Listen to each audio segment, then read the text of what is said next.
समझता है मसीहा मेरे जज्बात सभी। तू समझता है मसीहा मेरे जज्बात सभी। संभाल रखी है तूने ये कायनात सभी। तू एक पल में बदल दे मेरे हालात सभी।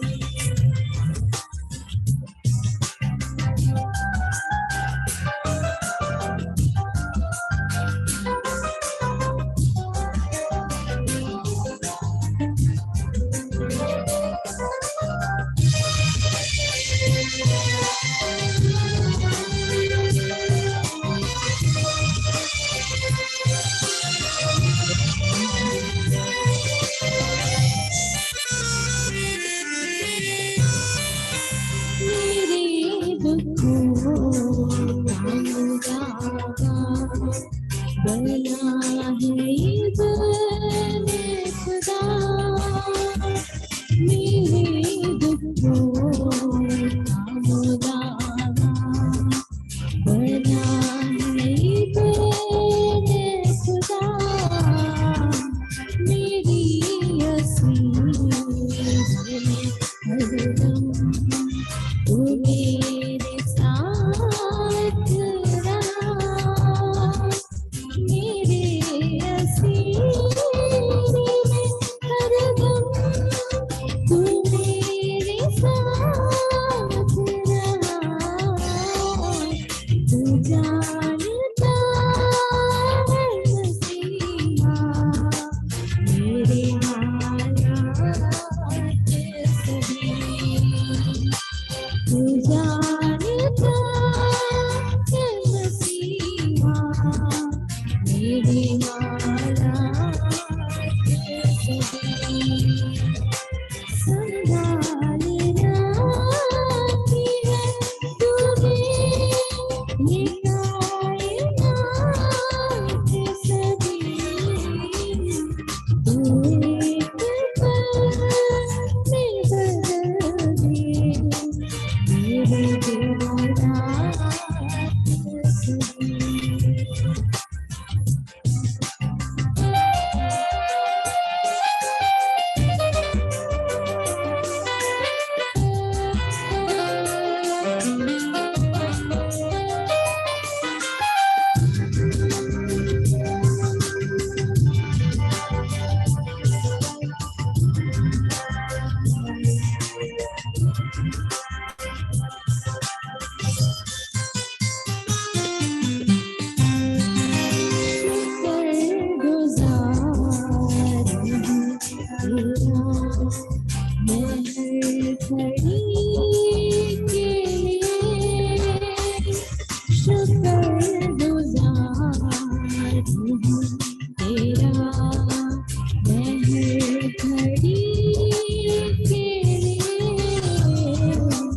जुड़ा हूँ तेरे बदन से मैं जिंदगी के लिए। जुड़ा हूँ तेरे बदन से मैं जिंदगी के लिए। तू पालता है मसीहा ये मखलूक़ात सभी। तू पालता है मसीहा ये मखलूक़ात सभी। संभाल रखी है तूने ये कायनात सभी। तू एक पल में बदल दे मेरे हालात सभी। तू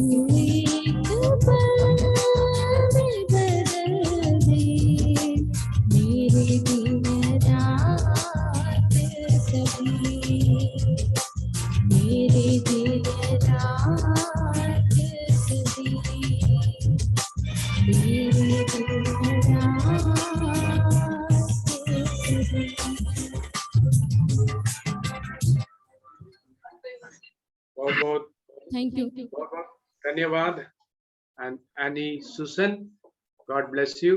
मधुर संगीत हम मेरे बहन के द्वारा हम सुना। अभी हम भाई जबी के साइमन के द्वारा हम परमेश्वर का वचन हम सुनेंगे। आज का जो विषय है Christian growth through the sufferings, हमारा बढ़ोतरी, मसीह जीवन कष्टों के द्वारा बढ़ोतरी, इस विषय के बारे में हम प्रभु के वचन से हम सुनेंगे। ओवर टू ब्रदर जेबी के साइमन। प्रभु के धन्य नाम की महिमा हो। मेरी आशा है कि मेरी आवाज आप तक पहुंच रही है। या बहुत अच्छा है, गीत भी हम लोग सुन रहे थे। प्रभु अनिमोल को भी आशीष दे। और मसीह जीवन नामक विषय का जो अध्ययन श्रृंखला के 8वां सत्र में हम लोग आ चुके हैं। 7 सत्र अभी तक समाप्त हुए हैं प्रभु के अनुग्रह से, और 8वां सत्र में हम लोग आए हुए हैं।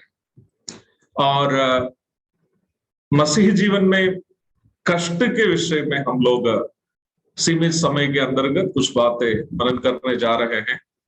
यद्यपि ये मेरे बहुत ही पसंदीदा एक विषय हो, लेकिन हमें से ज्यादातर लोग ये पसंद नहीं करते हैं कि हमारे मसीह जीवन में कष्ट आए। लेकिन सच्चाई यह है कि नया नियम का अध्ययन जब हम लोग करते हैं, वर्तमान कालीन जीवन में मसीहियों के लिए सांसारिक आशीष, मेटीरियल ब्लेसिंग्स के बारे में बताने वाली चंद आयतें ही हम लोग देखते हैं, बहुत कम आयतें।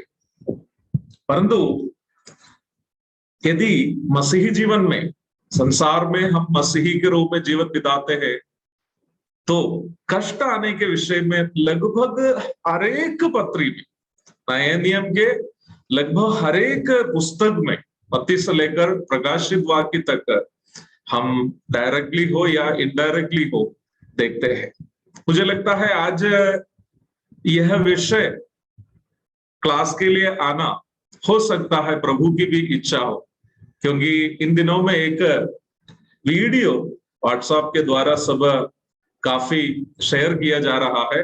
मुझे भी कई लोग शेयर किया, पता नहीं मैं बीकानेर के लिए क्लास लेता हूं इसलिए है कि नहीं, कई लोग मुझे पर्सनली शेयर किया। एक बंदा जो है धमकी दे रहा है कि राजस्थान में यीशु मसीह का प्रचार नहीं होना चाहिए, बीकानेर का भी नाम सब लेकर के बोल रहे हैं। लेकिन उस वीडियो सबसे पहले जब मैं देखा तो बुरा नहीं मानना, मुझे हंसी आ रहा था, क्योंकि वो बंदा जिस तरह का वस्त्र धारण और जो जेवर सब पहने हुए हैं, उनको खुद लगता है, शायद वो वीडियो से मुझे ऐसा लग रहा था कि उनको लग रहा है कि वो राजस्थान का राजा है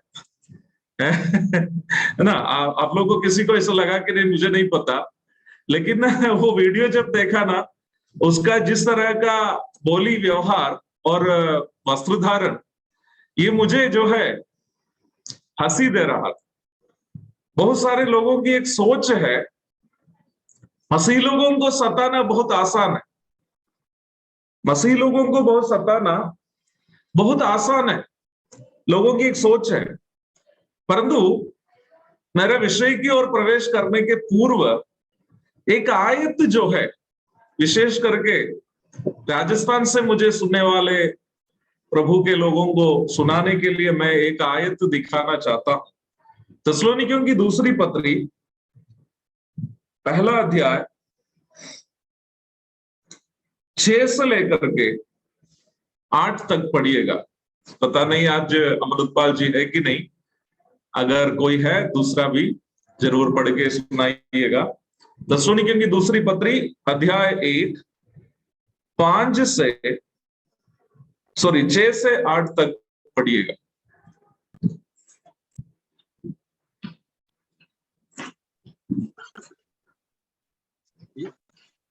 क्योंकि परमेश्वर के निकट यह न्याय है कि जो तुम्हें क्लेश देते हैं उन्हें बदले में क्लेश दे, और तुम्हें जो क्लेश पाते हो हमारे साथ चैन दे।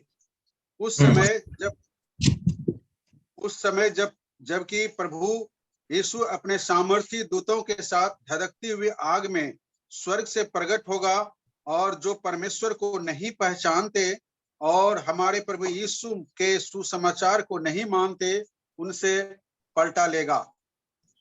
मैं इस आयत की गहराई की ओर जाना नहीं चाहता, लेकिन एक बात केवल मैं बोलना चाहता हूं। मुझे मालूम है इस वीडियो सुनने वालों में उन लोग नहीं हैं जो लोग मसीहियों को धमकी देते हैं, लेकिन बाइबल बहुत स्पष्ट तरीके से कहते हैं जो प्रभु के लोगों को छूता है वो प्रभु की आंख की पुतली को छूता है। और प्रेरित पौलुस कष्ट सहने वाले, सताव सहने वाले थिस्सलुनीकी कलीसिया के विश्वासियों से कह रहे हैं, जब प्रभु यीशु मसीह धधकती हुई आग में अपने शक्तिशाली दूतों के संग जब प्रकट होगा, जो तुम्हें क्लेश देते हैं उन्हें अवश्य क्लेश देंगे, और जो तुम सताए जाते तुम्हें वो क्या देगा? सांत्वना देगा। मेरे प्यारो, यीशु मसीह के लोगों को छू करके कोई राजा बचने वाला नहीं है। शक्तिशाली नीरो आदि रोमी सम्राट लोग हमारे हिंदी भाषा में कहते हैं कुत्ते की जैसा मरना, मतलब जिस सम्मान के साथ मरना चाहिए उस सम्मान के साथ नहीं मरना। रोम के शक्तिशाली सम्राट लोग जो मसीहियों को छुआ वो कुत्ते की तरह मरे। मैं उनको कुत्ता नहीं बुला रहा, परंतु कहने का तात्पर्य है कि उनको एक सम्राट के रूप में जो सम्मान मिलना चाहिए उस सम्मान के साथ उनकी मृत्यु नहीं हुई, और अनंतकाल के आग की झील भी उनका इंतजार अवश्य कर रही है। इसलिए मेरे प्यारो, एक एक हिसाब प्रभु रखेगा। राजस्थान के प्रभु के लोगों को डरने की आवश्यकता नहीं है। इतना नहीं कि हम कष्ट सहकर स्वर्ग जाएंगे, परंतु हमें जो कष्ट देते हैं उनका भी हिसाब अवश्य प्रभु चुकाएगा। प्रभु के सामने माथे का पगड़ी और हाथ पांव के सोने का जेवर सब कोई काम का नहीं होगा, ये एक सच्चाई। लेकिन इस संसार में जब हम जीवन बिताते हैं, परमेश्वर का वचन बहुत स्पष्ट रीति में कहते हैं प्रभु के लोगों को इस संसार में कष्ट है। जैसे कि मैंने कहा, जब हम लोग बाइबल पढ़ते हैं मेरे प्यारो, बहुत सारे ऐसे तथाकथित सुसमाचार प्रचारक है जो बाइबल खोल करके गाड़ी घोड़ा जमीन संपत्ति और ढेर सारे सांसारिक आशीषों का प्रचार करते हैं। बाइबल पंडितों की भाषा में प्रॉस्पेरिटी गॉस्पेल अथवा समृद्धि का सुसमाचार प्रचार करने वाले ढेर सारे हैं। लेकिन मैं आपसे कहना चाहता हूं, पूरे नए नियम जब हम लोग पढ़ेंगे ना, मुश्किल से 4 या 5 आयत ही है जो संसार में प्रभु के लोगों को सांसारिक आशीषों का वादा किया। उनमें से कई आयतें आप लोग जानते भी है। मत्ती 6:33 लिखा है, पहले उनका राज्य और उनकी धर्म की खोज करो, तुम्हें ये सब मिल जाएगी। अर्थात भोजन और वस्त्र की निश्चितता प्रभु दिया है। एक स्पष्ट आयत है, अगर प्रभु के पीछे तन मन लगाकर आप चलते हो, भोजन और वस्त्र की कमी होने नहीं देंगे प्रभु। ठीक है। उसके बाद मत्ती 10:42 में एक आयत है, अगर प्रभु के नाम में एक गिलास पानी भी देते हैं तो प्रतिफल पाए बिना नहीं जाएगा। लेकिन वहां पर यह निश्चितता नहीं दिया है कि उसका प्रतिफल हमें संसार में मिलेगा कि स्वर्ग में मिलेगा। ठीक है, इसलिए उस आयत को हम संसार में आशीष मिलने के सूची में ले नहीं पाएंगे। उसके बाद मत्ती 19:29 आयत, सेम पद मरकुस 10:29 और 30 में भी जो देखते हैं, वहां शर्त के साथ बताया है, अगर यीशु मसीह के कारण कोई अपने जमीन हो, संपत्ति हो, भाई बहन हो या संसार के संपत्ति को अगर खोया है, वर्तमान संसार में 100 गुना और आने वाली दुनिया में अनंत जीवन पाएंगे, तो वहां पर शर्त है पहले आप प्रभु के लिए खोइएगा तो आपको मिलेगा। लेकिन वो भी एक आयत है संसार में आशीष मिलने के संबंध में। उसके बाद 2 कुरिन्थी 9:6 भी लिखा है कि जो ज्यादा बोता है ज्यादा काटेगा, लेकिन संसार में काटेगा कि स्वर्ग में काटेगा वहां नहीं लिखा है। उसके बाद एक स्पष्ट आयत फिलिपियों की पत्री 4:19 है। वहां पर हम ध्यान से अध्ययन करने से संसार में आशीष मिलने के संबंध में सूचना हमें मिलती है। मैं आपको बताना चाहता हूं मेरे प्यारो, मुश्किल से 3 या 4 आयत ही पूरे नए नियम में है जो वर्तमान संसार में प्रभु के लोगों को आशीष की वायदा किया पूरे नए नियम में। ये तथाकथित समृद्धि के प्रचारक लोग सब पदों को, बाइबल की आयतों को फेरबदली करके समझा करके समृद्धि का सुसमाचार प्रचार करते हैं। परंतु मैंने जैसे कि आपसे कहा, बाइबल के मत्ती से लेकर प्रकाशित वाक्य तक के अध्ययन जब हम लोग करते हैं, लगभग सभी पुस्तक में, पूरे 27 पुस्तकों में भी संसार में प्रभु के लोगों को कष्ट के विषय में जो है डायरेक्टली हो या इनडायरेक्टली हो, कोई ना कोई आयत जरूर मिलेगा। सभी आयतों को उठाने के लिए हमारे पास समय नहीं है, लेकिन चंद आयतों को इस परिप्रेक्ष्य में आपके सामने मैं रखना चाहता हूं। यूहन्ना रचित सुसमाचार 16वां अध्याय की 33वीं आयत।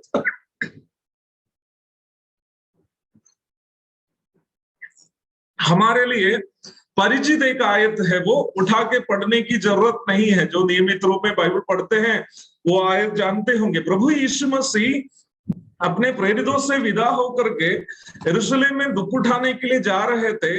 इसी संदर्भ में उन लोगों के साथ जब बातचीत चल रही थी, प्रभु ने उन लोगों से कहा, in the world you have tribulation, संसार में तुम्हें क्लेश है। वहां पर यीशु मसीह ना भूतकाल में उस बात को कही है ना भविष्य काल में। यीशु मसीह उस बात को स्थिर वर्तमान काल में बताया है, अर्थात संसार में तुम्हें आज भी क्लेश है, संसार में तुम्हें कल भी क्लेश है, अर्थात जब तक संसार में है प्रभु के लोगों को संसार में क्लेश है। यूहन्ना रचित सुसमाचार 16 अध्याय की 33वीं आयत अभी हम लोग पढ़े हैं। उसके बाद एक और आयत इस परिप्रेक्ष्य में आपके सामने रखना चाहता हूं। फिलिपियों की पत्री 1 अध्याय उसकी 29वीं आयत। फिलिपियों की पत्री 1 अध्याय उसकी 29वीं आयत, कृपया कोई भाई उसको पढ़ेंगे। क्योंकि मसीह के कारण तुम पर यह अनुग्रह हुआ कि न केवल उस पर विश्वास करो पर उसके लिए दुख भी उठाओ। यहाँ पर विश्वासियों को मसीहत में मिला हुआ एक विशिष्ट पदवी को बताया। हम समय के बारे में देखा, विश्वासियों को कब कब कष्ट होगा। In the world you have tribulation, संसार में तुम्हें क्लेश है, अर्थात जब तक मसीह लोग संसार में हैं हमें क्या होगा, हमें क्लेश होगा, हमें क्लेश होगा। और दूसरी बात यहां पर हम देखते हैं, कष्ट सहने के लिए तुम्हें क्या मिला है, अनुग्रह मिला। हम जानते हैं हमें उद्धार भी कैसे मिला है, परमेश्वर के अनुग्रह से मिला।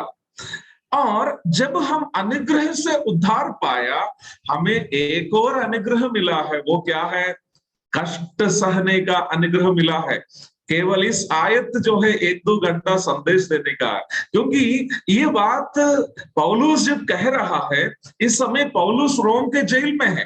पौलुस अर्थात फिलिपी कलीसिया के संस्थापक प्रचारक है पौलुस, इसलिए कलीसिया बहुत दुखी है कि अपना पास्टर जो है अभी जेल में है।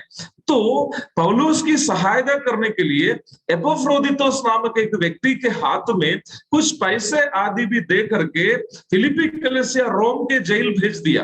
परंतु रोम के जेल इतना दयनीय स्थिति में था, पौलुस की मदद के लिए जो एपफ्रोदितुस गया वो वहां जाके बीमार हो गया, और पौलुस क्या किया, एपफ्रोदितुस को वापस फिलिप्पी भेजा और उनके हाथ में एक चिट्ठी भी लेके भेजा फिलिप्पी कलीसिया के लिए। फिलिप्पी कलीसिया अपना पास्टर जो है जेल में होने के कारण वे दुखी है, लेकिन जेल से फिलिप्पी कलीसिया को पौलुस बोल रहा है क्या है, हे फिलिप्पी कलीसिया के प्रिय भाई बहनों, दुखी मत हो जाओ, हम लोगों को केवल उद्धार पाने के लिए अनुग्रह नहीं मिला, हमें क्या भी मिला है, दुख सहने का भी अनुग्रह मिला। अर्थात मैं जेल में इसलिए रहता हूं, मुझे दुख उठाने का भी अनुग्रह मिला है, इसलिए कल तुम्हारे जीवन में भी दुख उठाएगा, तुम क्या करना, खुशी से उसे सहना है, क्योंकि दुख उठाने का अनुग्रह तुम्हें मिला है। और एक और आयत इस संदर्भ में पढ़ेंगे, पहला थिस्सलुनीकियों अध्याय 3 आयत 3। थिस्सलुनीकियों की पहली पत्री अध्याय 3 पद 3 कि कोई इन क्लेशों के कारण डगमग न जाए, क्योंकि तुम आप जानते हो कि हम इनकी ही लिए ठहराए गए हैं। हम इन्हीं के लिए ठहराए गए हैं। देखिए इंग्लिश बाइबल आप पढ़िएगा ना, वहां ऐसा लिखा है, you are appointed to suffer. Hindi Bible में ऐसा लिखा है, कोई इन क्लेशों के कारण डगमगा ना जाए, क्योंकि तुम आप जानते हो कि हम इन्हीं के लिए ठहराए हुए हैं। अंग्रेजी बाइबल में अपॉइंटेड करके एक शब्द दिया है, you are appointed to suffer. मसीही लोगों को ना केवल अनुग्रह मिला है दुख उठाने के लिए, परंतु हमें दुख उठाने के लिए क्या भी मिला है, कर्तव्य भी मिला है, जिम्मेदारी मिला है। इसका मतलब क्या है, आपको एक जिम्मेदारी मिली है कुछ करने के लिए, तो उस जिम्मेदारी से आप जानबूझकर क्या नहीं कर सकते हैं, हट नहीं सकते हैं। कहने का तात्पर्य है, विश्वासियों के जीवन में कष्ट आते समय वो ये कहकर कष्ट से बच नहीं सकते कि मुझे कष्ट नहीं चाहिए, मुझे कष्ट नहीं चाहिए बोल करके आप क्या नहीं कर सकते हैं, हट नहीं सकते। लेकिन वर्तमान कालीन मसीहत की क्या स्थिति है, जरा हम अपने आप को परखे देखिए। जब कष्ट आते हैं तो हम क्या प्रार्थना करते हैं, मैं केवल आप लोगों पर आरोप नहीं लगा रहे, इसमें मैं भी शामिल हूं, हम में से कोई नहीं चाहते हैं कि कष्ट जीवन में आए।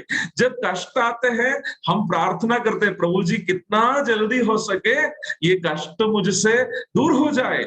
लेकिन थिस्सलुनीकी कलीसिया को पत्र लिखते समय में पौलुस कह रहा है, प्रिय भाई बहनों, आप इस बात को अवश्य जानिए कि आपको कष्ट उठाने के लिए ठहराए गए हैं, नियुक्त कर दिया गया है। मेरे प्यारों, 3 ऐसे महत्वपूर्ण आयत मैं प्रारंभ में एक इंट्रोडक्शन के रूप में आपके सामने रख रहा था कि नए नियम के परिप्रेक्ष्य में विश्वासियों के जीवन में कष्ट का कितना महत्व है। समय के बारे में हम देखें, हमें यीशु मसीह ने ये बोलकर गया, संसार में तुम्हें क्लेश है, अर्थात स्थिर वर्तमान में आज भी क्लेश है, कल भी क्लेश है।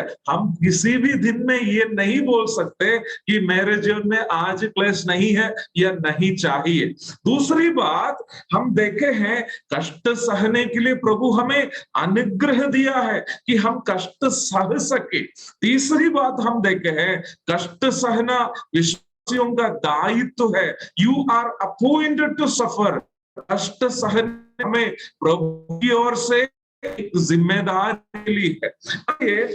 बस बहुत ही सीमित समय है, इस सीमित समय में कष्ट सहना विश्वासियों के जीवन के लिए कितना महत्वपूर्ण है, कुछ और तथ्य को हम परमेश्वर के वचन से देखते हैं।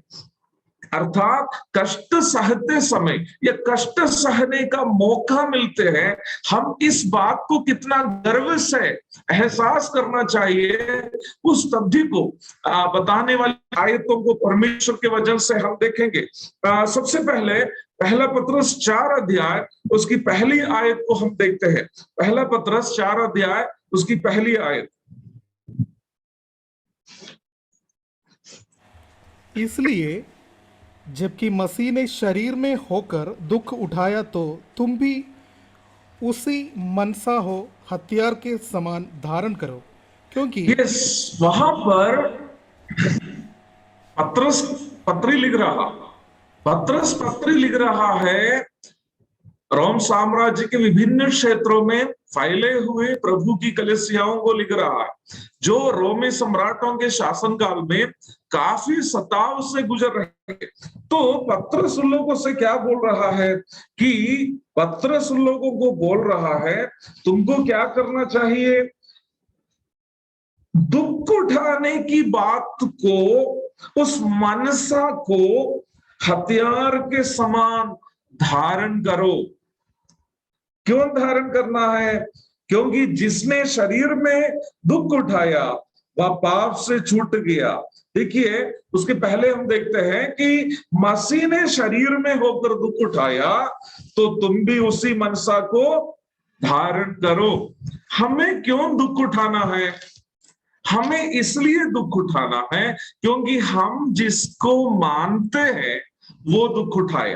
मैं संक्षेप में इतना कह करके आगे की ओर बढ़ना चाहता हूं। मसीही जीवन में जो दुख उठाना हमारी मसीही पहचान को दर्शाता है। It is our Christian identity that we suffer like our master suffered. हमारे स्वामी ने जिस प्रकार दुख उठाया, हम जब दुख उठाते हैं हम मसीही पहचान में आ रहा। हम क्यों दुख उठाते हैं? हम क्यों दुख उठाते हैं? हम इसलिए दुख उठाते हैं क्योंकि हम मसीही हैं।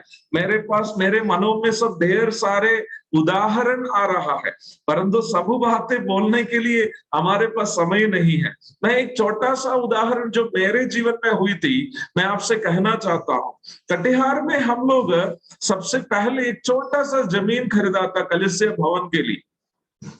उसके चारों ओर दीवार सब बना दिया, पिलर सब खड़ा कर दिया। तब कुछ लोगों ने फ्रॉडलेंट पेपर बनाया कि ये जमीन उन लोग पहले खरीदा है। मैंने सोचा कि मुझे ठगा गया था जो जमीन बेचा, लेकिन बाद में मेरा एक मित्र था जो क्रिमिनल लॉयर था, एडवोकेट जयशंकर सिंह। उनको मैंने कागज दिखाया तो उन्होंने बोला है कि ये सब बिल्कुल फ्रॉडलेंट पेपर है। मेरा पेपर ओरिजिनल पेपर है, इन लोगों ने फ्रॉडलेंट पेपर बनाया।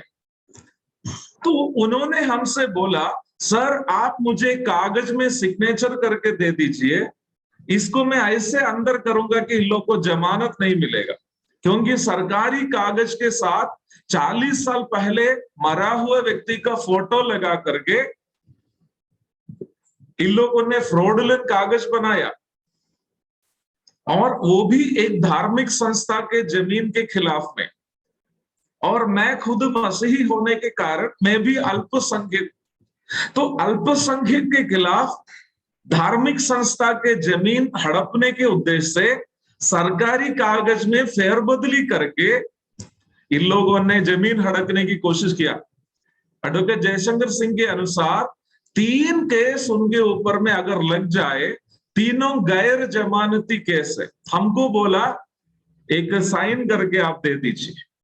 तो मैंने एडवोकेट जयशंकर सिंह से कहा, सर मैं उनके खिलाफ केस नहीं करूंगा, मैं केस नहीं करूंगा, क्योंकि मैं यहां पर किसी को जेल में डालने नहीं आया। अगर संभव हो तो जो जेल के अंदर है उनको भी बाहर लाने के लिए मैं यहां पर आया। सही में उन लोग 3 अदालत में मेरे खिलाफ एलो केस किए, तीनों केस हम लोग जीते, परंतु मैं एक बार भी केस नहीं किया। एडवोकेट जयशंकर सिंह ने कई बार हमको बताया, सर आप कागज पे कर दिए, मैं इसको अंदर करूंगा, इसको जमानत नहीं मिलेगा, जब जमानत नहीं मिलेगा वो लोग आपके पास कॉम्प्रोमाइज करने आएगा। मैं बोला सर मैं नहीं करूंगा, परिणाम क्या हुआ मालूम है? एक बार डॉक्टर शंकर सिंह ने मुझे जब हम लोग बात कर रहे थे, उन्होंने हमको बताया, सर आपको आसानी से आपके इन विरोधियों को जेल के अंदर कर सकते हैं, लेकिन आप दुख उठा रहे हैं, परंतु उनको जेल भेजना आप पसंद नहीं करते। मुझे वो पुस्तक थोड़ा चाहिए जो पुस्तक आप लोगों को अपने दुश्मनों की भलाई के लिए सोचने के लिए मजबूर करती है। उन्होंने बोला मुझे वो पुस्तक चाहिए, बाइबल, जो अपने दुश्मनों को जेल में नहीं डालने के लिए आपको मजबूर करती है। मैं एडवोकेट शंकर सिंह को एक नया बाइबल पहुंचाया। मैं आपको बताना चाहता हूं, हर दिन सुबह, आज भी पिछले 4-5 साल से हर दिन सुबह वो मुझे गुड मॉर्निंग बोल करके 2 मैसेज भेजते, 1 मैसेज नहीं।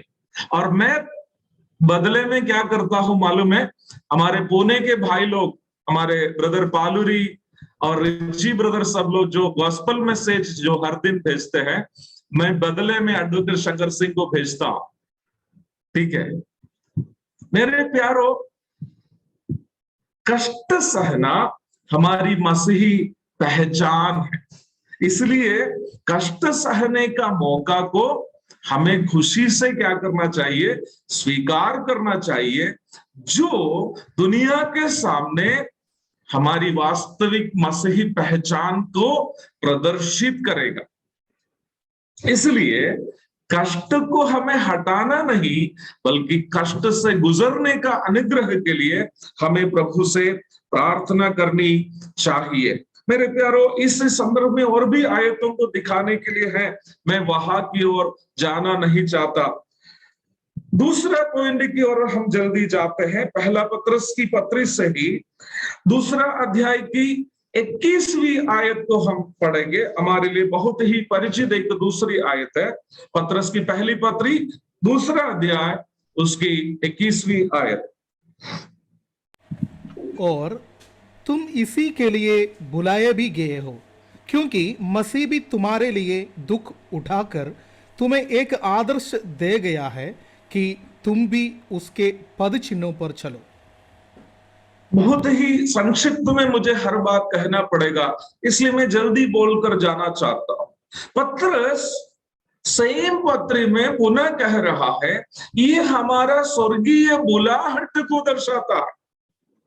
4 अध्याय में वो कह रहा है, ये हमारी पहचान को दर्शाता है। जब हम खुशी से दुख उठाते हैं तो हमारे द्वारा दुनिया ये जान पाते हैं कि हम वास्तव में यीशु मसीह के पीछे चलने वाले हैं। और पत्रस 2 अध्याय की 21वीं आयत में कह रहा है कि तुम्हें इसी के लिए बुलाया है। कौन बुलाया है? यीशु मसीह बुलाया। यीशु मसीह कैसे बुलाया? पदों को उठाने के लिए हमारे पास समय नहीं है। लूका रचित समाचार में यीशु मसीह कहा, जो मेरे पीछे हो लेना चाहता है वो क्या करना है? अपने आप को इनकार करना है और अपना क्रूस उठाकर मेरे पीछे चलना है। यहाँ पर पत्रस बोल रहा है कैसे चलना है? उस पद चिन्हों पर चलना है जिस पद चिन्हों पर यीशु मसीह चला। तो पत्रस कह रहा है उसके लिए तुम्हें बुलाया। अर्थात जब हम यीशु मसीह के समान दुख उठाते हुए यीशु मसीह के पद चिन्हों पर चलता है, ये हमारा जीवन का उद्देश्य को दर्शाता है। ये हमारा जीवन का उद्देश्य को दर्शाता है। हम क्यों मसीह जीवन बिता रहे? आजकल बहुत सारे उद्देश्य से लोग मसीह जीवन बिताते हैं, लेकिन नया नियम हम पढ़ेंगे ना, नया नियम क्या मूल शिक्षा को अगर हम पहचानेंगे ना, मसीह जीवन का एक ही उद्देश्य। एक आयत तो हम लोग जल्दी पढ़ते हैं, कोरिन्थियों की 2 पत्री अध्याय 4 पद 10, 11 और 16 पढ़ेंगे। कोरिन्थियों की 2 पत्री अध्याय 4 पद 10, 11 और 16। हम यीशु की मृत्यु को अपने देह में हर समय के लिए फिरते हैं कि यीशु का जीवन भी हमारी देह में प्रकट हो। हम यीशु की मृत्यु को, एक सेकंड ब्रदर, एक सेकंड, हम यीशु की मृत्यु को अपने जीवन में धारण करते हैं। क्यों? यीशु का जीवन हमारा हो जाए। अर्थात इस संसार में हम यीशु मसीह के लिए मर रहे हैं, दुख उठा रहे हैं, कष्ट उठा रहे हैं, परेशान हो रहे हैं, त्यागा जा रहा है, निंदित हो जा रहा है, सताया जा रहा है। क्यों? मसीह का जीवन मुझ में हो जाए, मसीह का जीवन मुझ में हो जाए। आगे पढ़िएगा ब्रदर, आगे पढ़िएगा। क्योंकि हम जीते जी सर्वदा प्रभु यीशु के कारण मृत्यु के हाथ में सौंपे जाते हैं कि यीशु का जीवन भी हमारे मरणहार शरीर में प्रकट हो। 16, उसके बाद 16। इसलिए हम हियाव नहीं छोड़ते, यद्यपि हमारा बाहरी मनुष्यत्व नष्ट होता जाता है, तो भी हमारा भीतरी मनुष्यत्व दिन प्रतिदिन नया होता जाता है। देखिए, ये भी एक आयत, ऐसी आयत है जो कम से कम 1 घंटा एक्सप्लेन करना चाहिए। पौलुस कष्ट उठाते समय बोल रहा है, जब हम बाहरी मनुष्यत्व में, शरीर में कष्ट उठाते हैं, तो मेरा भीतरी मनुष्यत्व क्या हो रहा है? मजबूत हो रहा है। मेरा भीतरी मनुष्यत्व मजबूत हो रहा है। यीशु मसीह का जीवन मुझ में आवाह किया जा रहा है और मेरा जीवन का एक उद्देश्य है। फिलिपियों की पत्री 3 अध्याय 7 से लेकर के 11 तक की आयतों में भी पौलुस यही बात को बताते हुए हम देख सकते हैं। समय बचाने के लिए मैं उस आयत पढ़ने के लिए रिक्वेस्ट नहीं करता हूं, आप लोग नोट करके उस भाव को पढ़िएगा। पौलुस फिर भी शुरुआत का 1-2 आयत थोड़ा सा पढ़ेंगे, बहुत ही महत्वपूर्ण एक आयत है। फिलिपियों की पत्री 3 अध्याय 7 से लेकर के आगे की ओर की पद।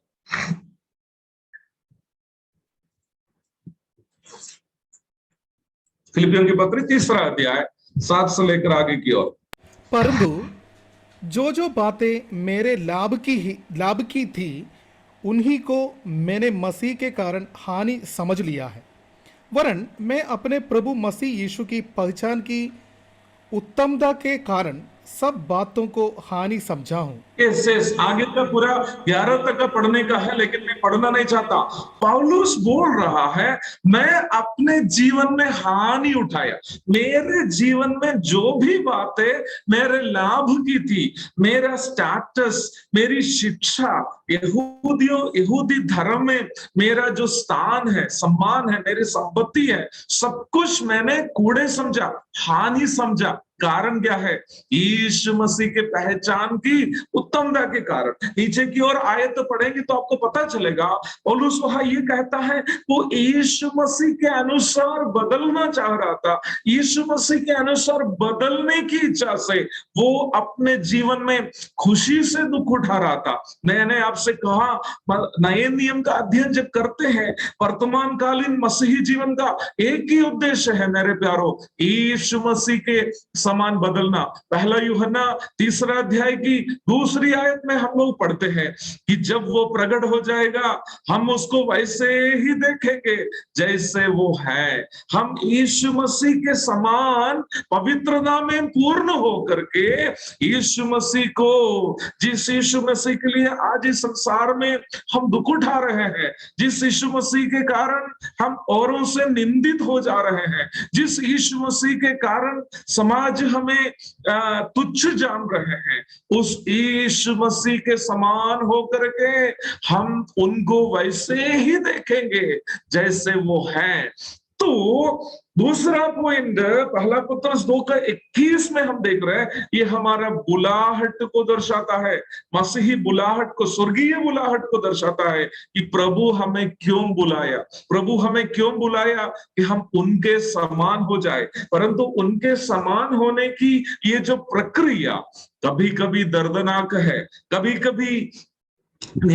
कभी हमें हताश कर देता है, कभी निराश कर देता है, लेकिन हमें ढाढ़स नहीं छोड़ना। प्रभु ने कहा, संसार में तुम्हें क्लेश है, परंतु ढाढ़स रखना, क्योंकि मैंने संसार को जीता।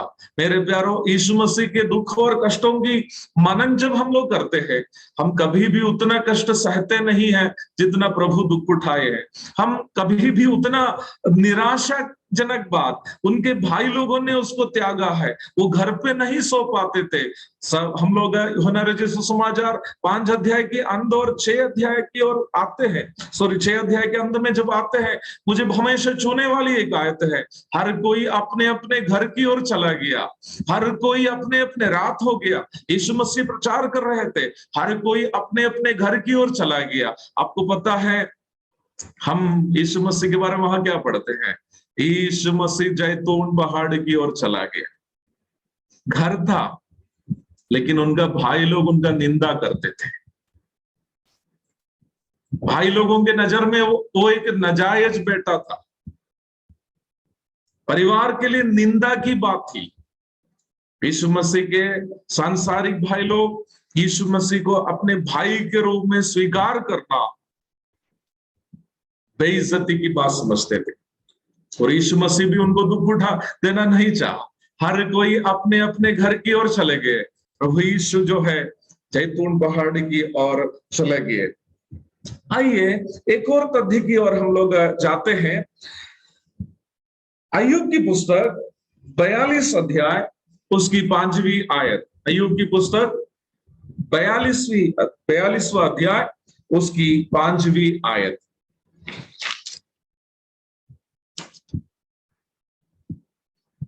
अय्यूब 42 की 5। मैंने कानों से तेरा समाचार सुना था, परंतु अब मेरी आंखें तुझे देखती हैं। आगे आगे। इसलिए मुझे अपने ऊपर घृणा आती है और मैं धूल और राख में पश्चाताप करता हूं। अय्यूब एक ऐसा व्यक्ति है जो हम परमेश्वर के वचन में देखते हैं, जिसके बारे में परमेश्वर गवाही देता है कि वो एक भक्त इंसान था, और अय्यूब के जमाने में उनके जैसा एक भक्त इंसान, पवित्र जीवन बिताने वाला इंसान, खरा इंसान दूसरा नहीं था। लेकिन इस 25 अध्याय में जब हम लोग आते हैं, हम पढ़ते हैं अय्यूब परमेश्वर का दर्शन जब किया। अय्यूब बोलता है, याद रखना परमेश्वर जिसके बारे में गवाही दिया है कि ये एक खरा इंसान है, वो व्यक्ति परमेश्वर का दर्शन जब किया तो वो कहता है मैं अपने आप को घृणा करता। हम लोगों को अपने आप को अच्छा क्यों लगता है मालूम है? हमें क्यों लगता है मालूम है? मेरे जैसा भक्त इंसान दूसरा नहीं है, बाकी दुनिया सब खराब है? हम क्यों अपने कमी घटियों को देखते नहीं है मालूम है? इसलिए कि परमेश्वर के साथ एक व्यक्तिगत संबंध में कभी नहीं आए। अय्यूब के बातों को वहां पे अब देखिए, मैं तेरे बारे में केवल सुनता था।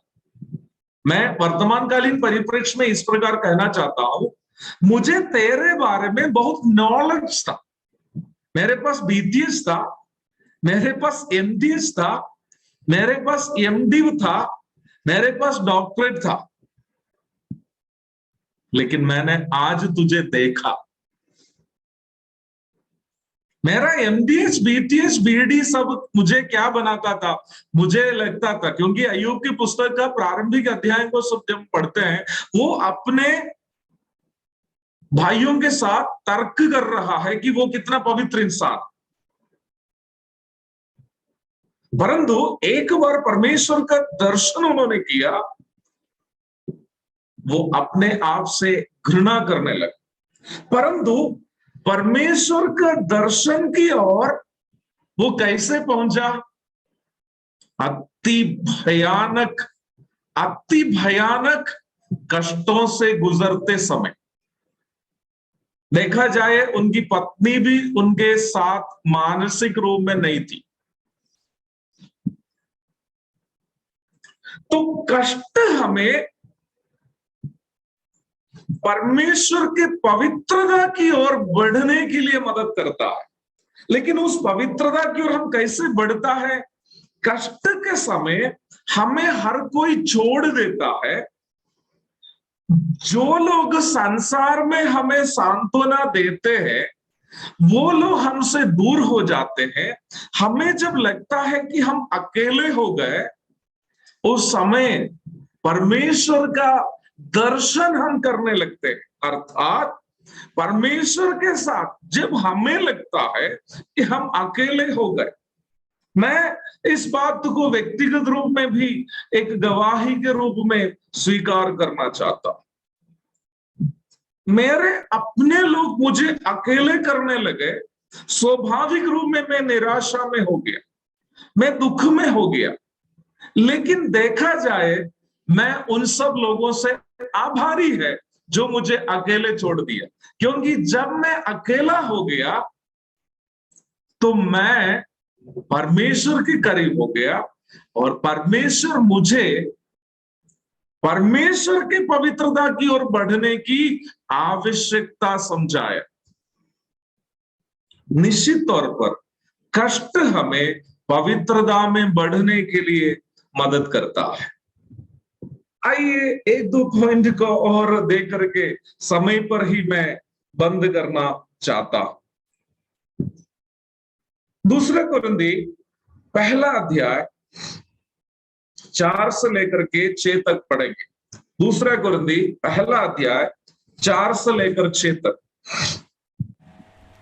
वह हमारे सब क्लेशों में शांति देता है, ताकि हम उस शांति के कारण जो परमेश्वर हमें देता है उन्हें भी शांति दे सके जो किसी प्रकार के क्लेश में हो। हम उन क्लेशों के कारण जब हमें परमेश्वर से शांति मिलती है तो हम क्या करते हैं, उन लोगों को भी शांति देते हैं जो लोग क्लेश में। बड़ा गजब की एक बात पौलुस बोले। जब हम लोग नया नियम पढ़ते हैं ना, तो पौलुस के समान किसी और व्यक्ति को हम लोग नहीं देखते हैं। मसीही जीवन में हो, मसीह की सेवा में हो, दुख उठाया। तो पौलुस कह रहे हैं हम लोगों को क्लेश हुआ तो ये अच्छा हुआ। क्यों हुआ? जैसे कि मैंने इसके पहले के पॉइंट में बताया, जब हम अकेले थे, जब हम क्लेश में थे, हमें परमेश्वर से क्या मिली है? शांति मिली। और परमेश्वर से जब शांति मिली तो हम क्या करते हैं? कल हो करके दूसरे कोई विश्वासी भाई बहन को देखते हैं जो क्लेश में है, संकट में है, उसको भी क्या देते हैं? शांति देते हैं। उनसे कहते हैं कि प्रभु ने मेरे क्लेश में कैसे शांति दिया है। मेरे सुसमाचार प्रचार की प्रारंभिक दशा में अवर्णनीय तरीके का कष्टों से हम लोग गुजरे हैं। ये सब शब्दों से एक्सप्लेन करना मुश्किल है। अवर्णनीय तरीके से, मैं कभी कभी ऐसे कहता हूं, आंखों से आंसू नहीं बहाता, खून बहाता। आंखों से आंसू नहीं बहाता, खून बहेता। मेरा पहला बेटा का डिलीवरी के लिए जब मेरी पत्नी गर्भवती थी, हम लोग बैंगलोर गए थे। तो बैंगलोर के हॉस्पिटल में मेरी पत्नी को लेकर के उनकी माँ डॉक्टर के पास गए। डॉक्टर ने बताया मेरी माँ को, मेरी सासू माँ को, कि इसको डिलीवरी करने का ताकत देकर 1 महीने के अंदर लाइएगा, मैं हॉस्पिटल में एडमिट करूंगा, अन्यथा इसको यहां एडमिट नहीं करेंगे, क्योंकि इसको बच्चा पैदा करने की ताकत शरीर में नहीं है। आप में से जो व्यक्ति समझ सकते हैं समझ जाइए, क्योंकि हम लोग का खान पान की स्थिति वो थी। इतना भयानक दुखों से हम लोग गुजरे, वो सब शब्दों से वर्णन आज करना मुश्किल है। मुझे उन बातें याद करना उतना अच्छा भी नहीं लगता है। क्योंकि वो फिर मुझे भावुक कर देगा। लेकिन मुझे उन कष्टों के कारण खुशी मिली हुई एक घटना, मेरा एक मित्र है जो बिहार में सेवा करते हैं, पता नहीं इस मीटिंग में आज वो जुटा है कि नहीं, उनका नाम शिबू है। भाई शिबू एक बार मेरे पास आके बोला, ब्रदर, तब तक मैं सेवा में कुछ आगे साल हो गए, उन्होंने मेरे पास आके बोला, ब्रदर, आपकी सेवकाई के शुरुआत में आप जो है अवर्णनीय कष्टों से गुजरे, परंतु आज वो किसी के लिए प्रोत्साहन का कारण बन गया। मैंने पूछा कैसे? उन्होंने बोला, केरल में उनकी कलीसिया में एक भाई सेवा के लिए निकला और वो भयानक आर्थिक और अन्य समस्या से गुजरा, तो वो व्यक्ति सेवकाई छोड़ने का निर्णय लिया। तब भाई शिबू ने उस भाई को बताया, ब्रदर निराश मत हो जाइए, बिहार में मेरा एक मित्र है, उनका नाम जबी है, वो आपसे भी अधिक कष्टों से गुजरा, आज प्रभु उनको सेवा में इस्तेमाल कर रहा। मेरी गवाही उस भाई के लिए प्रोत्साहन का कारण बन गया करके मेरा मित्र मुझसे जब बताया तो मैं प्रभु को धन्यवाद दिया। प्रभु, सहने के लिए बहुत कष्ट हो रहा था, लेकिन thank you for giving me those sufferings so that my sufferings became an encouragement for another Lord servant who is going through the same sufferings. प्रभु जी आपको धन्यवाद कि आपने मुझे क्लेश दिया, कि मेरा क्लेश भले ही मुझे उन दिनों में सहना मुश्किल था, परंतु इस बात को सुन करके मुझे खुशी है कि मैंने जो क्लेश सहा किसी और प्रभु के दास के लिए वो प्रोत्साहन का कारण बन गया। पौलुस यह बता रहा है, हमें क्लेश मिला तो प्रभु से हम शांति पाई, और उसी शांति को हम क्या करते हैं, उसी शांति को हम किसी दूसरे को तसल्ली देने के लिए हम इस्तेमाल करते हैं। मेरे प्यारों, मेरा समय लगभग समाप्त हो रहा है, लेकिन एक और पॉइंट को जल्दी बोलकर आज का इस मनन को मैं समाप्त करना चाहता हूं। आइए कुरिन्थियों की दूसरी पत्री से ही एक और आयत हम पढ़ेंगे, 12 अध्याय उसकी 9 और 10वीं आयत को पढ़ेंगे। कुरिन्थियों की दूसरी पत्री 12 अध्याय उसकी 9 और 10 आयत। पर उसने मुझसे कहा, मेरा अनुग्रह तेरे लिए बहुत है, क्योंकि मेरे सामर्थ्य निर्बलता में सिद्ध होती है। इसलिए मैं बड़े आनंद से अपनी निर्बलताओं पर घमंड करूंगा कि मसीह की सामर्थ्य मुझ पर छाया करती रहे। मसीह की सामर्थ्य मुझसे छाया कर। पौलुस सेम पत्री में कुरिन्थ कलीसिया के लोगों को प्रोत्साहन देने की इरादा से अपना एक और कष्ट के विषय में बता रहा है। उस अध्याय 12वां अध्याय शुरू से पढ़िएगा, वो तीसरा स्वर्ग तक उठा लिया गया एक अनुभव वहां बता रहा है। बाइबल पंडितों का कहना है, लिस्त्रा में जब वो प्रचार कर रहे थे बरनबास के संग, वहां के लोग उनको पथराव करके वो अधमरा होके गिर गया, मरा समझ करके भीड़ ने उसको छोड़ के वहां गया, और वहां के कलीसिया के लोग पौलुस मर गया सोच करके उनकी लाश उठाने के लिए इकट्ठे हुए।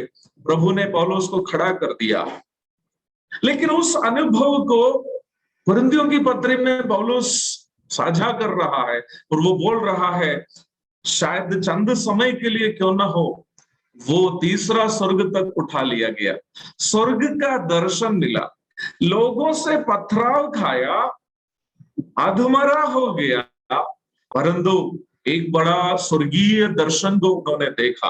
वो स्वर्गीय दर्शन उनको इतना अधिक प्रभावित किया, उसके आगे की बात है जो हम 9 और 10 में पढ़ते हैं। पौलुस क्या बोल रहा है? पौलुस ने प्रभु से पूछा कि ये कष्टों के कारण हो सकता है उनके शरीर में कुछ बीमारी हुआ, हो सकता है वो बड़ा दर्द हो जो छूट नहीं रहा। पौलुस ने 3 बार प्रार्थना की, लेकिन प्रभु ने बोला बीमारी नहीं हटाएंगे, लेकिन तुमको मैं क्या दूंगा? अनुग्रह दूंगा। प्रभु का अनुग्रह जो है, पौलुस कहता है उनके अंदर में परमेश्वर की सामर्थ्य भर दिया है। परमेश्वर की सामर्थ्य भर दिया। पौलुस वहां पर क्या बोलता है? मुझे प्रभावित करने वाली एक बात पौलुस वहां कहता है। 9 और 10वीं आयत को एक और बार पढ़िएगा। एक और बार 9 और 10 आयत को पढ़ेंगे। पर उसने मुझसे कहा, मेरा अनुग्रह तेरे लिए बहुत है, मेरा अनुग्रह तेरे लिए बहुत है, क्योंकि मेरी सामर्थ्य निर्बलता में सिद्ध होती है। यस। बड़ा अजीब सी बात प्रभु ने उनको समझाया। पौलुस, तुम सुनना इस बात, तुम तो कह रहे कि तुम निर्बल, बीमार, उदास हो, निराश हो, हताश हो, लेकिन मेरा अनुग्रह का एक बड़ा खासियत है। पिछले कुछ दिनों में मैं भी कुछ निराश था कुछ बातों में, लेकिन कल रात में मेरे बाइबल स्कूल के लिए एक प्रभु के दास क्लास ले रहा था। संजोग से दूसरा कोई ट्रांसलेशन के लिए नहीं था, इसलिए मुझे ही ट्रांसलेशन करने का मौका मिला। ट्रांसलेशन के बाद उस प्रभु के दास से वो क्लास ले रहा था, psychology, understanding psychology in biblical perspective, Bible के परिप्रेक्ष्य में मनोविज्ञान को समझना, इस विषय का क्लास एक डॉक्टर साहब ले रहा था। बड़ा एक भक्त इंसान, लेकिन उनका सब्जेक्ट में एक टॉपिक वो ये बोल रहा था, क्या है? Giving thanks for even evil people. बुरे लोग जो होते हैं, जो हमारे जीवन में दुख पहुंचाते हैं, उनके लिए भी क्या करना है? धन्यवाद कहना। उसी से मिलती जुलती एक बात है पौलुस को यहां प्रभु समझा रहा है। क्या है? पौलुस अपने जीवन के उस दुर्बलता को दूर करने के लिए प्रार्थना की, उस बीमारी को दूर करने के लिए प्रार्थना की। प्रभु बोला बीमारी दूर नहीं होगा, मैं तुमको दूसरी एक चीज देता हूं, वो है बीमारी सहने का अनुग्रह मैं तुमको दूंगा। तो अनुग्रह मिला, तो पौलुस के अंदर में दूसरी एक चीज भी उस अनुग्रह से प्राप्त हुई है। वो क्या है? परमेश्वर की सामर्थ्य। परमेश्वर के सामर्थ्य जब पौलुस को मिला, पौलुस बोल रहा है अब मुझे शक्तिशाली नहीं होना, क्योंकि जब जब मैं निर्बल होता हूं, परमेश्वर की सामर्थ्य मुझ में भरते हैं, तो मुझे हमेशा क्या रहना है? मुझे हमेशा दुर्बल ही रहना अच्छा है। मेरे प्यारो, बहुत सारे बातें कहने के लिए इस विषय पर मुझ में है, मेरे पास, मेरे हृदय में प्रभु दे रहा है, लेकिन हमारे समय समाप्त होने के कारण मैं आपसे कहना चाहता हूं, परमेश्वर के अनुग्रह से जीना ही सबसे अच्छी बात है। प्रभु की सेवा में कई बार इस अनुग्रह को अनुभव करने के लिए प्रभु मुझे मदद किया है। जीवन में कष्ट और परेशानी तरह तरह की हम सबके जीवन में होते हैं, और हम सब अक्सर प्रार्थना भी क्या करते हैं? समस्या दूर हो जाए। लेकिन पौलुस के जीवन में जब दुख आया, वो स्वर्गीय दर्शन को देखा, पौलुस परमेश्वर का अनुग्रह को पाया, और अनुग्रह क्या कर दिया है? उनके अंदर सामर्थ्य भर दिया। तो सामर्थ्य भरने का अर्थ क्या है? मैं अधिक आपके लिए इस्तेमाल हो जाऊं। दुख रहने दो। अगर दुख रहने से तेरी सामर्थ्य मुझ में अधिक अधिक होगी, तो मैं अधिक आपके लिए दुख उठाना चाहता हूं। कितनी अच्छी एक गवाही है पौलुस से हमें सुनने को मिलता है। मेरे प्यारो, दुखों के विषय में चंद बातों को हम परमेश्वर के वचन से मनन कर रहे थे। ये हमारी पहचान है, ये हमारे मसीही जीवन का उद्देश्य को दर्शाता है, और दुख हमें अपने आप को पहचानने, प्रभु के पवित्रता की ओर बढ़ने के लिए मदद करता है। परमेश्वर को देखे हुए अय्यूब कहता है, मैं अपने आप से घृणा करता हूं, क्योंकि परमेश्वर का पवित्रता का दर्शन उनको देखने को मिला जब वो कष्ट में था।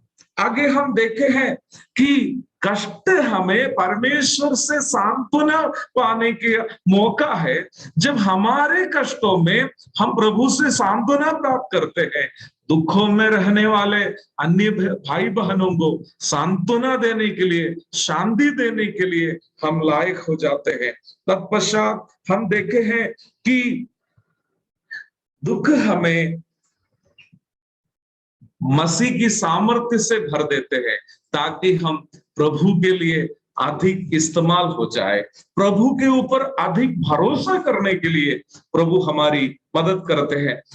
मेरे हृदय में याद आई हुई एक घटना बोल करके मैं समाप्त करता हूं। बहुत सारी ऐसी घटनाएं प्रभु ने अपने जीवन से हमें दिखाया।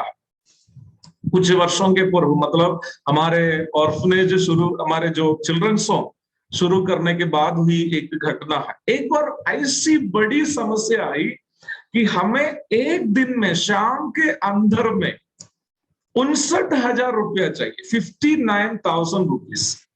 हमारे चिल्ड्रंस होम के अकाउंट में उस समय 5,000 रुपये से नीचे है, जबकि उस अकाउंट में कम से कम 10,000 रुपया चाहिए। परंतु शाम के अंदर में 59,000 रुपये नहीं हुआ, बहुत बड़ी बेइज्जती हो। स्वाभाविक है, मनुष्य के रूप में हम लोगों को लगेगा, 10 आदमी को बुला करके बोलेंगे भाई इतना पैसे की जरूरत है, मदद कीजिएगा। हो सकता है कॉल करने से मिल भी सकता है, लेकिन मैं और मेरी पत्नी सोचा हम लोग पहले प्रभु से प्रार्थना करें। हम लोग अक्सर जैसे करते हैं, हमारे बेडरूम में चले गए, घुटना टेके, बिस्तर की ओर मुंह रखे, प्रभु के सामने इस बात को रखा। दोपहर में खाना खाए और थोड़ा सा सोने के लिए चले गए। सोने के लिए जैसे जा रहे थे, मुझे एक फोन आया बैंगलोर से। उस भाई को आज तक मैं नहीं देखा। उन्होंने फोन करके बोला, जेबी ब्रदर, 2-3 दिन से एक काम आपके लिए करने के लिए सोच रहा था, लेकिन अभी हृदय में बहुत बड़ा एक बोझ आया, इसलिए आपको कॉल किया। मैं पूछा क्या है? बोला कि हमारे पिताजी का बॉम्बे में एक घर था, वो घर बेच दिया, वो घर का दशमांश रखा हुआ था, और कहाँ पे वो दशमांश देना है करके हम लोग सोच रहे थे। लेकिन मन में प्रभु ने बहुत बड़ा बोझ डाला है कि वो दशमांश आपको ही दे। आपको मालूम है मेरे प्यारो, वो दशमांश उन्होंने कितना हमें भेजा है? 60,000 रुपया। 60,000 रुपया। मेरी जरूरत थी 59,000 रुपया। आप सोचेंगे मैं ये बात क्यों बोला? अगर मैं दूसरों से पूछकर उस पैसा लेते, प्रभु की सामर्थ्य का एहसास मुझे नहीं होता। लेकिन प्रभु से प्रार्थना की, प्रभु ने उस बात को अजंबित तरीके से प्रबंध किया। प्रभु के ऊपर मेरा भरोसा बढ़ गया और आगे भी प्रभु पर ही भरोसा करने के लिए वो अनुभव मुझे प्रोत्साहन करता है। मेरे प्यारो, समय आगे बढ़ गया है। दुख अच्छा है, भले ही सहने में दिक्कत होता हो, वो प्रभु के और करीब हमें ले जाता है।